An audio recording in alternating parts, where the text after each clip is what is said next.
उत्तराखंड के एक छोटे से गांव ब्रिजवाड़ी में एक पुराना हवेली नुमा घर था जिसे लोग ठाकुर हवेली के नाम से जानते थे। गांव वाले कहते थे कि उस हवेली के एक कमरे में कोई आत्मा रहती है और जो भी उस कमरे में गया है वो वापस कभी नहीं लौटा। बावजूद इसके लोग उस हवेली से दूर ही रहते थे। हवेली के चारों ओर जाले, सूखे पेड़ और अजीब सी सन्नाटा, जैसे कोई वहां अब भी सांस ले रहा हो। आर्या एक 28 वर्षीय पत्रकार थी। वो रहस्यमयी जगहों पर जाकर वहां की सच्चाई सामने लाने के लिए मशहूर थी। जब उसे ठाकुर हवेली के बारे में पता चला तो वो तुरंत गांव पहुंची। गांव वालों ने उसे बहुत समझाया लेकिन वो नहीं मानी। डर के आगे ही तो सच्चाई छुपी होती है, आर्या ने मुस्कुराते हुए कहा।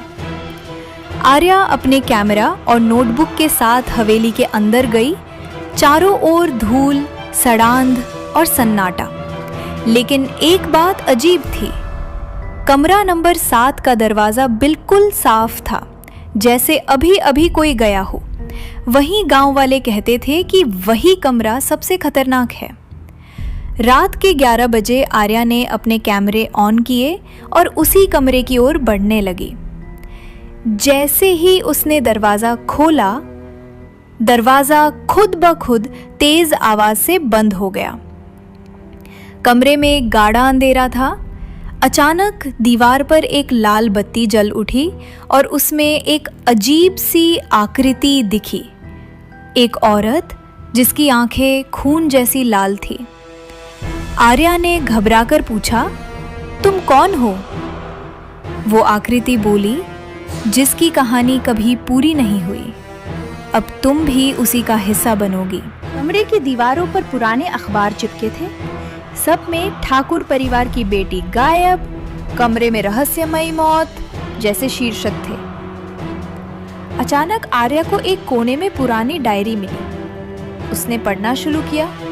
मेरा नाम रूपा ठाकुर है। पिताजी ने मेरी शादी एक लालची जमींदार से तय कर दी। मैंने मना किया तो उन्होंने मुझे इसी कमरे में बंद कर दिया। मैं चीखती रही लेकिन किसी ने नहीं सुना।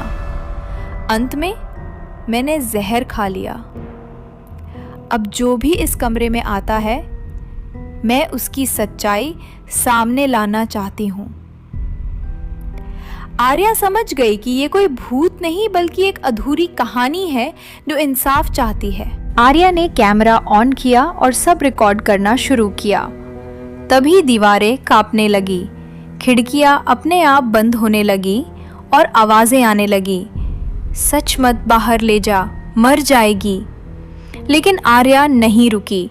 उसने दरवाजा जोर से धक्का दिया और बाहर भाग निकली। अगली सुबह गांव वालों ने देखा कि हवेली से धुआं निकल रहा है। आर्या की आवाज रेडियो और टीवी पर थी। ठाकुर हवेली की सच्चाई सामने आ गई है। उसने सबूतों के साथ रिपोर्ट तैयार कर दी थी। सरकार ने हवेली को सील कर दिया और ठाकुर परिवार के बुजुर्गों पर केस दर्ज हुआ। लेकिन कहानी यही खत्म नहीं होती। 2 दिन बाद जब चैनल के स्टाफ ने आर्या का फोन मिलाया तो उधर से किसी बूढ़ी औरत की आवाज आई। आर्या अब यहाँ नहीं है। वो उस कमरे की नई रक्षक बन गई है। फोन कट गया। ठाकुर हवेली सील हो चुकी थी। खबरों में आर्या की रिपोर्ट ने तहलका मचा दिया था, लेकिन आर्या खुद गायब थी। कोई कहता उसने गांव छोड़ दिया, कोई कहता वो मारी गई, पर असल में किसी को नहीं पता था कि वो अब कहाँ है। 3 महीने बाद उसी गांव में एक नई लड़की आती है। नाम था नैना, एक डॉक्यूमेंट्री फिल्म मेकर। उसने ठान लिया था कि वो आर्या केस की असल सच्चाई निकालेगी। नैना गांव की बुजुर्ग महिला गौरी दादी से मिली, जो हवेली के पास ही रहती थी। गौरी दादी ने उसे एक पुराना कैमरा दिया और कहा, ये आर्या का है। एक दिन हवेली के बाहर पड़ा मिला था, मगर इसमें कुछ है जो रात में अपने आप चलने लगता है। नैना ने कैमरा ऑन किया। उसमें एक आखिरी रिकॉर्डिंग थी। अगर ये रिकॉर्डिंग कोई देख रहा है तो सुनो, मैं अब इस कमरे का हिस्सा नहीं, रक्षक बन चुकी हूँ।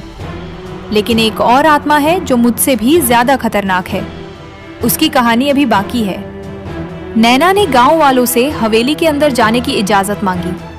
सभी ने मना कर दिया, लेकिन उसने चोरी छिपे एक रात हवेली में घुसने की ठानी।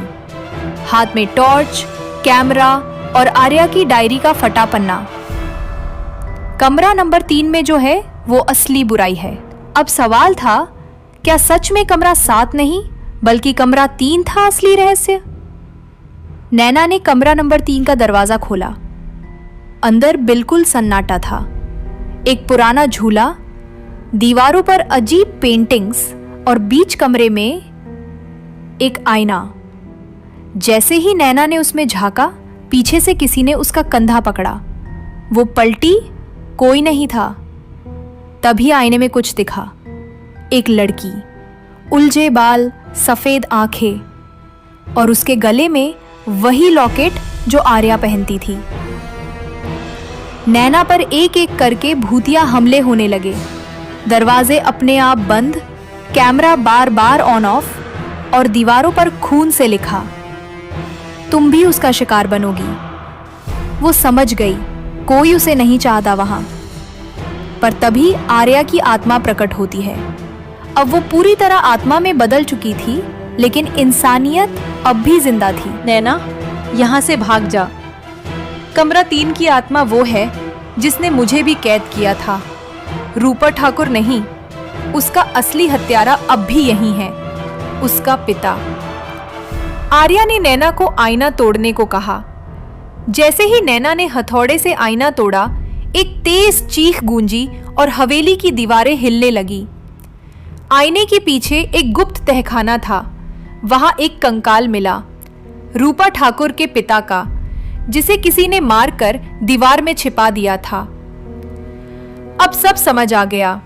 आत्माएं बदला नहीं चाहती थी, बस इंसाफ चाहती थी। सुबह जब गांव वालों ने देखा, हवेली अब पूरी तरह शांत थी। नैना सुरक्षित बाहर आ चुकी थी, पर जाते जाते उसने जो आखिरी शॉट लिया, उसमें फिर से वही आईना था जो अब भी दीवार में साफ साफ दिख रहा था, जबकि उसने उसे तोड़ा था। और आईने में इस बार उसकी खुद की परछाई नहीं थी, बल्कि कोई और। नैना वापस शहर लौट आई, लेकिन हवेली में जो कुछ हुआ वो उसके जहन से नहीं गया। सबूत के तौर पर जो कैमरा फुटेज वो लाई थी, उसमें वो आईना कभी टूटा ही नहीं था, लेकिन उसके हाथ पर अभी भी कट के निशान थे जो उस आईने को तोड़ते समय लगे थे। क्या वो आईना वाकई टूटा था या कोई उसे मानसिक रूप से भ्रमित कर रहा था? अब नैना को रोज रात एक ही सपना आता। वो हवेली के कमरे में है, चारों ओर धुंध है और कोई उसे बुला रहा है, लौट आओ, सब अधूरा है। एक रात उसकी नींद टूटी तो देखा उसके कमरे की खिड़की पर वही आईना पड़ा था, बिल्कुल वैसा ही। वो डर से चीख पड़ी, लेकिन जब लाइट जलाई, आईना गायब। नैना अब उस डायरी को गहराई से पढ़ने लगी जो आर्या छोड़ गई थी। डायरी के आखिरी पन्ने पर एक चौंकाने वाला वाक्य लिखा था, अगर कोई नैना ठाकुर ये डायरी पढ़ रही है तो जान ले, तू उसी की वंशज है। नैना के हाथ कांपने लगे। उसने अपने दादा की पुरानी चीजें टटोलनी शुरू की। एक पुराना बक्सा मिला, उसमें ठाकुर हवेली के नक्शे और एक फोटो रूपा ठाकुर की, और ठीक बगल में एक बच्ची जो हूबहू नैना जैसी थी। मैं ही क्यों खींची चली गई उस हवेली की ओर? क्यों मुझे वहां सब कुछ जाना पहचाना लगता था? अब जवाब साफ था, नैना रूपा ठाकुर की परपोती थी। अब नैना के सामने दो रास्ते थे, एक सब भूलकर एक नई जिंदगी जीना, दो या हवेली लौटकर आत्माओं को पूर्ण मुक्ति देना। उसने दूसरा रास्ता चुना। एक आखिरी बार वो ब्रिजवाड़ी लौटी, इस बार अकेली नहीं, उसके साथ थे एक पंडित, एक कैमरा क्रू और एक खास चीज, रूपा ठाकुर का लॉकेट जो उसे उसकी दादी ने दिया था, हवेली के बीचों बीच एक यज्ञ मंडप बना। जैसे ही मंत्र शुरू हुए, हवेली हिलने लगी। कमरे के सारे दरवाजे एक एक कर खुलने लगे। रूपा की आत्मा प्रकट हुई। उसकी आंखों में शांति थी। लेकिन तभी कमरा 3 से फिर वही धुआं उठा। अब की बार एक पुरुष आत्मा सामने आई, रूपा का पिता, जो अब भी अपने गुनाहों से इनकार कर रहा था। वो बोला, इस हवेली की सच्चाई कभी कोई नहीं जान पाएगा। मैंने जो किया, ठाकुर नाम बचाने के लिए किया। नैना ने उसकी ओर लॉकेट फेंका। जैसे ही लॉकेट उस आत्मा से टकराया, उसकी चीख से हवेली की छत फटने लगी।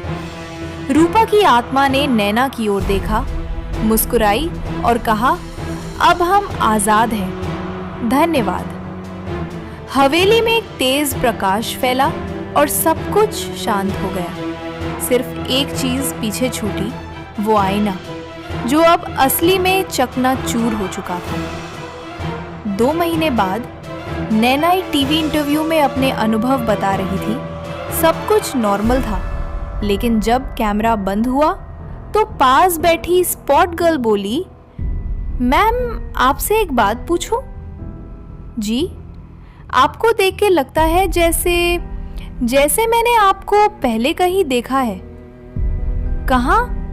नैना हंसी। वो लड़की बोली, ब्रिजवाड़ी में, ठाकुर हवेली के उस आईने में। नैना का चेहरा एक पल को स्याह हो गया। क्या सच में सब खत्म हो चुका था, या कुछ अभी जिंदा था उसकी आत्मा में? कुछ कहानियां खत्म नहीं होती, बस अगली पीढ़ी का इंतजार करती है। वो बंद कमरा अब भी है, किसी और का इंतजार करता हुआ।